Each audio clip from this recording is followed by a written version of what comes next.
No अगर हम समझने की बात कोशिश करें कि ये जो हार्ट अटैक, कार्डियक फेलियर, ये जितने भी प्रॉब्लम्स हो रही है, इसका मेन रीजन क्या है? तो मेन रीजन इसका है, इतने लोग इंडिया में मर रहे हैं, इसका मेन रीजन क्या है? The simple reason is lifestyle habit. हमारा जिंदगी में सारा का सारा काम कॉर्पोरेट ऑफिस वालों जैसा हो गया है। हमारा बॉडी का फिजिकल एक्टिविटी नाम पे zero, nothing. We are not at all doing a single physical activity. In terms of physical activity, we are walking for a 15 to 20 minutes per day, but that's not enough for our body. हमें physical activity करनी बहुत जरूरी है। दूसरी है lifestyle में अपना खाना पीना, unhealthy lifestyle, unhealthy food. Very मतलब हम लोग वेरी ऑफनली फ्रीक्वेंटली हम लोग जंक फूड खा रहे हैं, फ्रीक्वेंटली। इसमें कोलेस्ट्रॉल रिच फूड ज्यादा खा रहे हैं हम लोग। जितने भी बाहर बर्गर, पैटीज, पेस्ट्री जो भी खा रहे हैं, सब क्या है? अनसैचुरेटेड फैट्स है। यही फैट्स कोलेस्ट्रॉल का रीजन है मेनली। यही फैट और कोलेस्ट्रॉल के कारण लोगों को हार्ट अटैक सबसे ज्यादा मात्रा में आ रहे हैं। अब कुछ लोग जो है इस चीज को पढ़ के समझ के जिम जाना शुरू हुए, तो उन लोगों को बता दिया गया कि जिम में सबसे ज्यादा हार्ट अटैक होती है। ये सबसे बड़ा मिथ है, मैं बता रहा हूं, ये सबसे बड़ा मिथ है कि जिम में सबसे ज्यादा हार्ट अटैक हो रहा है। ये सबसे बड़ा मिथ है। इस मिथ को मैं क्लियर कर सकता हूं, इसका सिंपल तरीका है। तुम एक चीज सोच के देखो कि जिम में जितने लोग भी जा रहे हैं और जिनको हार्ट अटैक आया है, उनका कंडीशन, उनका कारण क्या है हार्ट अटैक का? जो मैंने देखा है अभी तक, उसका एक ही कंडीशन है, वो है कि वो अपने आप को ज्यादा होशियार समझ के कुछ ज्यादा अपनी बॉडी के वेट से डबल वेट, 1.5 टाइम्स वेट को उठाने की कोशिश करते हैं। आपका हार्ट जो बना है वो आपके शरीर के हिसाब से बनाया गया है। आप उसकी जो ब्रीदिंग, उसकी जो एक्टिविटी है, ब्लड की पंप करने की एक्टिविटी, उसका एक रेंज होता है कि वो इस रेंज तक कर सकती है। जैसे एक एथलीट का अगर मैं एग्जांपल लूं, तो एथलीट हार्ट का जो बीट होता है एथलीट का, वो धीरे धीरे इंक्रीज होता है और धीरे धीरे डिक्रीज होता है। उनका हार्ट रेट ऐसा होता है कि वो अपना पूरा हार्ट रेट उनका कंट्रोल में होता है, क्योंकि वो दौड़ते रहते हैं और वो कंटिन्यूअस, एक नहीं कि एक सेकंड में इंपल्सिव दौड़ लगाते हैं, वो लॉन्ग रन तक धीरे धीरे दौड़ते रहते हैं, उनकी आदत हो जाती है। वैसे ही जिम में कोई जा रहा है और वो अगर एक्सरसाइज कर रहा है, तो वो लॉन्ग पीरियड ऑफ टाइम में धीरे धीरे अपने हार्ट को भी उस लायक बना रहा है कि उसका बॉडी कैसा हो जाए, उस वेट को संभालने की ताकत ले ले। लेकिन तुम हमेशा अपने बॉडी का वेट से कम वेट उठाते हो और अचानक से किसी दिन होशियारी मार के ज्यादा वेट उठाने गए या एक्सट्रीनस एक्टिविटी करके ऑलरेडी तुमने कार्डियो बहुत परफॉर्म कर लिया, उसके बाद तुम बहुत ज्यादा वेट उठा रहे हो, तो उस कंडीशन में तुम्हारा हार्ट चोक हो सकता है। क्योंकि इनसफिशिएंट ऑक्सीजन है ना। और उस कंडीशन में ये भी हो सकता है कि तुम्हारा दो एक्सरसाइज के बीच में एनफ गैप नहीं मिला, तुम्हें एनफ ऑक्सीजन नहीं मिला बॉडी में, इसलिए तुम्हारा हार्ट चोक हो गया, इसलिए तुम्हारा उसमें तुमको अटैक आ गया या तुम गिर गए, अनकॉन्शियस हो गए। इसके मेनी रीजंस हो सकते हैं। वाटर की कमी, पानी की कमी। जब लोग उस हालत में पहुंच जाते हैं ना कि बहुत ज्यादा वेट उठाते हैं, तो वो पानी की कमी, मतलब कैलोरी रेस्ट्रिक्शन तो रहते ही है, वो कैलोरी रेस्ट्रिक्शन में तो है, उसके साथ वाटर की कमी है उनके बॉडी में, आयंस की कमी है, सोडियम क्लोराइड जो सॉल्ट है, सॉल्टी वाटर जो होता है, मतलब नमक की कमी है बॉडी में। तो पानी की कमी, नमक की कमी, कैलोरी रेस्ट्रिक्शन, एक साथ बहुत सारे फैक्टर काम कर रहे हैं और आपका अनहेल्दी, आपका जो तरीका है जिम में, वो हाइपोक्सिक कंडीशन वाला हो गया कि आप ऑक्सीजन भी ठीक से नहीं ले पा रहे हो। तो एक साथ ये सारे कंडीशंस मिलके किसी को हो रही है, और इसमें प्रीवियस हिस्ट्री भी हो सकता है, किसी का जेनेटिक हिस्ट्री भी हो सकता है। तो बहुत सारा कंडीशन मिला के वो एक कंडीशन आता है जिस केस में लोगों को हार्ट अटैक आता है जिम में। बात समझ में आया? तो जेनेटिक, हमारा जो लाइफस्टाइल है वो सबसे बड़ा प्रॉब्लम है इसमें, जो हमें हार्ट अटैक आने का सबसे बड़ा लाइफस्टाइल प्रॉब्लम है। अगर खाना पीना ठीक हो जाए, फ्रूट्स की मात्रा इंक्रीज कर दें, तो हमारा ऑटोमेटिक बॉडी में क्या होगा, ये इसका हार्ट अटैक आने का चांस कम हो जाएगा। लाइफस्टाइल के साथ जुड़ा हुआ है ओबेसिटी। ओबेसिटी मतलब एक्सेसिव वेट। अगर किसी का बीएमआई मोर देन 30 चला जाता है, तो हम उसको बोल रहे हैं 27 बेसिकली है, ओवरवेट का कंडीशन 27 के बाद ही आना शुरू होता है। तो बीएमआई 30 के ऊपर चले जाने से वो भी एक कंडीशन है जिसमें हार्ट अटैक आने की संभावना बढ़ जाती है। तो वो कंडीशन को भी ध्यान रखना होता है। स्लीपिंग लाइफस्टाइल, हाँ, स्लीपिंग लाइफस्टाइल इज मतलब स्लीपिंग तो मतलब रामबाण है, मतलब इतना इंपॉर्टेंट है। एक आदमी अगर दिन में 6 to 7 आवर्स मिनिमम स्लीप नहीं कर रहा है, तो साउंड स्लीप नहीं हो रही है, बॉडी अपने आप को रिकवर नहीं कर पा रही है और बॉडी डिटॉक्सिफाई नहीं कर पा रही है, बॉडी में जितनी गंदगी जमी हुई है वो जमा ही हुआ है। और इंटरमिटेंट फास्टिंग इसका सबसे अच्छा उपाय है। Intermittent fasting around 14 to 15 hours if you can fast, इससे अच्छा और कुछ नहीं। अगर रात को खाना 7 बजे खा रहे हो और नेक्स्ट दिन सुबह का नाश्ता अगर तुम 11 बजे करते हो, तो उससे बेटर और कुछ नहीं, क्योंकि 16 घंटे का गैप हो रहा है, 16 आवर्स स्लीप मतलब गैप हो रहा है फूड के बीच में, कुछ नहीं खाना है। रात को 7 बजे खा लो और नेक्स्ट दिन सुबह 11 बजे। So उसके बीच में कुछ मत खाओ, सिर्फ पानी पियो, वो बेस्ट तरीका है। बॉडी की 90% प्रॉब्लम सॉल्व हो जाएगी, 90%। I can tell you, body recover करती है अपने आप को। तुम्हारी स्किन टोन खराब है, स्किन टोन ठीक हो जाएगी, चेहरे में ब्रोन हो रहा है वो ठीक हो जाएगा, तुम्हारा पेट का प्रॉब्लम, गैस खत्म नहीं होता वो ठीक हो जाएगा, तुम्हारा बॉडी अपने आप को रिकवर करेगी अपने आप। 16 आवर्स फास्टिंग शुरू करो, एक हफ्ते के लिए जिंदगी में बदलाव आ जाएगा, करके देख लेना, है ना। चलते हैं इसके बाद नेक्स्ट टॉपिक में, वो है ईसीजी। ईसीजी क्या होता है? हमने सबने देखा कि कभी भी किसी को भी चेस्ट रिलेटेड कोई भी प्रॉब्लम होता है, फिजिशियन को दिखाते हैं, वो इमीडिएटली बोलता है आप एक ईसीजी करवा लो। What is ECG? ECG is nothing but a electrocardiogram. What it is? Electrocardiogram. The graph paper which you are getting is known as actually the electrocardiogram, and the machine which is used is known as electrocardiograph.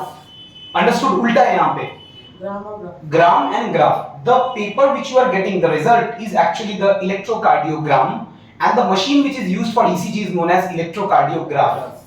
उल्टा है, ठीक है।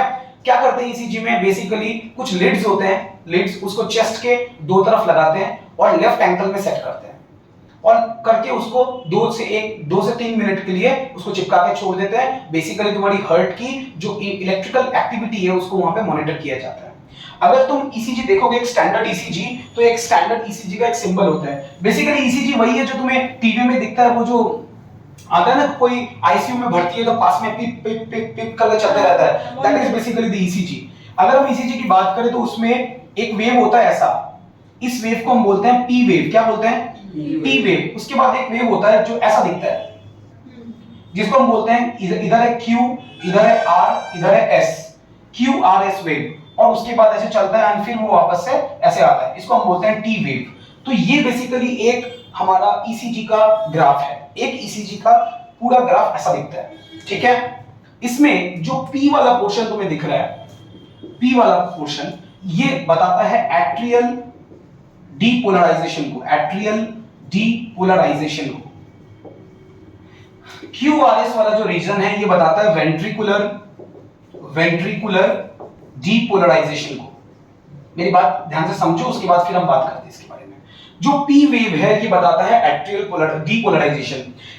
Atrial depolarisation का मतलब क्या होता है कि एट्रियम अब कंट्रैक्शन करना शुरू करेगा। क्या बोला मैंने? एट्रियम अब कंट्रैक्शन करना शुरू करेगा। जब हम बात कर रहे हैं QRS की, तो ये बता रहा है कि ventricle will start systole again, will start the systole process again।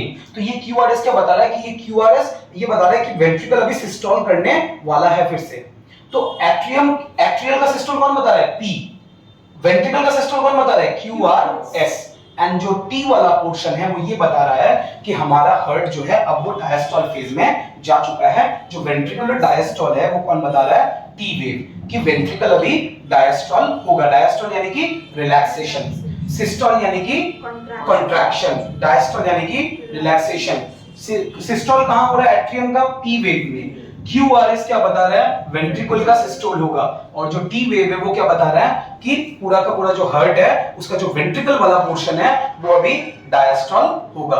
एक चीज मुझे बताओ कि अगर मैं बोलूं कि P से लेके ये जो Q वाला पोर्शन है, P से Q, P में तो वो डीपोलराइज होना शुरू होगा, तो P से Q क्या होगा? सिस्टोल होगा। QRS में क्या होगा? वेंट्रिकल सिस्टोल होगा। तो उस टाइम पे P जो ये एट्रियम है, जब QRS चलेगा तो उस टाइम में एट्रियम क्या होगा? डायस्टोल होगा। मेरी बात समझ में आई? P वेव में एट्रियम सिस्टोल होगा, QRS में वेंट्रिकल सिस्टोल होगा। जब QRS चलेगा उस टाइम पे एट्रियम फिर से डायस्टोल होना शुरू हो जाएगा, है ना। और जब T वेव आएगी तो जो वेंट्रिकल है वो भी डायस्टोल होना शुरू हो जाएगा। ये तरीका है पूरा। हमने बीपी के बारे में ऑलरेडी पढ़ लिया था कि बीपी क्या होता है, हाई ब्लड प्रेशर क्या होता है। आर्टरी की जो वॉल होती है उसमें जो प्रेशर पड़ता है उसको हम बोलते हैं blood pressure. Basically 120/80 mm of Hg होना चाहिए। अगर वो 120/80 mm of Hg से बढ़ जाए, यानी कि 140/90 हो जाए, तो हम उसको बोलते हैं हाइपरटेंशन। और अगर 110/70 हो जाए तो हम उसको बोलते हैं hypotension. Clear? Hypertension and hypotension. अगर हाइपरटेंशन हो जाएगा तो क्या प्रॉब्लम है? अलग अलग प्रॉब्लम हो सकती हैं। जो रेटिना की जो ब्लड वेसल्स है वो फट सकती है। बीपी के कारण किडनी में प्रॉब्लम हो सकता है, हार्ट में प्रॉब्लम हो सकता है। हाइपरटेंशन के कारण हार्ट का साइज इंक्रीज हो सकता हार्ट का साइज भी इंक्रीज हो सकता है। हाइपोटेंशन जब किसी को होता है तो उसको आंखों के सामने अंधेरा छा जाता है, उसको क्या कहते हैं दिमाग घूमता है, उसे चक्कर आता है दिमाग में, उसको कंफ्यूजन्स आते हैं, कंफ्यूजन, वो समझ नहीं पा रहा क्या हो रहा है मेरे साथ, कंफ्यूजन्स होते हैं उसको। बात समझ में आया? तो ये कुछ प्रॉब्लम है जो हाइपरटेंशन और हाइपोटेंशन के केस में होता है। अब देखो और क्या बचा हुआ, चेक करो और कुछ बचा है क्या? Double circulation already told. But sir 120 और 80 के बीच में तो 120 वाला तो डिफर करता है एज के हिसाब से। हाँ, एज के हिसाब से डिफर करता है। अगर किसी का एज बहुत ज्यादा है तो उसके केस में बीपी ज्यादा भी हो सकता है। वो मतलब स्टैंडर्ड कंडीशन से अलग है, हम स्टैंडर्ड कंडीशन की बात कर रहे हैं। अच्छा, हमें आर्टरीज और वेन्स के बीच में एक डिफरेंस देखा था कि आर्टरीज जो होती है उसका ल्यूमेन कैसा होता है, बहुत नैरो होता है। ध्यान से देखो, आर्टरी ये है अपने पास, ये अपने पास आर्टरी है, और अगर हम वेन बनाएं तो वेन कुछ इस तरीके से होगी। वेन अगर हम बनाएं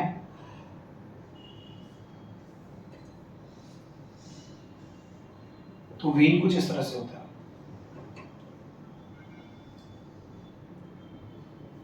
वेन में वाल्व होता है, ये याद रखना। वेन में क्या होता है? वाल्व होता है। The valves are present in the vein. बात करें इस तरह से वाल्व होगा वेन में, ठीक है? तो ये अपने पास आर्टरी है, ये अपने पास वेन है। ध्यान से देखो, आर्टरी और वेन में हमारे पास कुछ अलग अलग पोर्शंस हैं। जैसे इस वाले पोर्शन को हम बोल रहे हैं जो सबसे बाहर है, इसको हम बोलते हैं ट्यूनिका एक्सटर्ना। Tunica externa. सबसे अंदर में जो है इसको हम बोल रहे हैं यहाँ पे, ये वाला जो पोर्शन है इसको हम बोल रहे हैं ट्यूनिका इंटरना। ये वाला यहाँ पे ट्यूनिका इंटरना। और जो मिडिल वाला पोर्शन है उसको हम बोल रहे हैं क्या? Tunica media. तीन पोर्शन है, ध्यान से सुनो। हमने क्या बोला? आर्टरी और वेन में सबसे बाहर वाला जो लेयर उसका नाम है ट्यूनिका एक्सटर्ना, सबसे अंदर वाला लेयर ट्यूनिका इंटरना, और जो मिडिल वाला लेयर ट्यूनिका मीडिया। क्लियर? तीन लेयर है total. valves are present in case of veins but arteries में valves absent होते हैं। क्लियर? आर्टरीज की जो ल्यूमेन है वो बहुत थिन होती है। ल्यूमेन यानी कि खाली जगह, ये बहुत थिन है, पतली है, क्योंकि इसका वॉल बहुत ज्यादा मोटा है ना। और जो वेन्स है उसकी जो ल्यूमेन है वो बहुत बड़ी होती है, क्योंकि उसका जो वॉल है वो बहुत पतला है। Arteries are thick because they have to carry blood from heart to different parts of the body, but vein is thin because they do not have to bear much pressure. Understand? ये दो basic इसमें difference है। और कुछ बचा है क्या? देखो ये हो चुका है, बाकी सब आई थिंक बाकी सब हो चुका है। हो गया तो चैप्टर खत्म। Regulation of cardiac activity. ও রেগুলেশন অফ কার্ডিয়াক অ্যাক্টিভিটি না, ওটা একটু পড়ে নিয়ে শুরুর মধ্যে কিছুই নাই, ওটা খুব ছোট, ওটা না করলে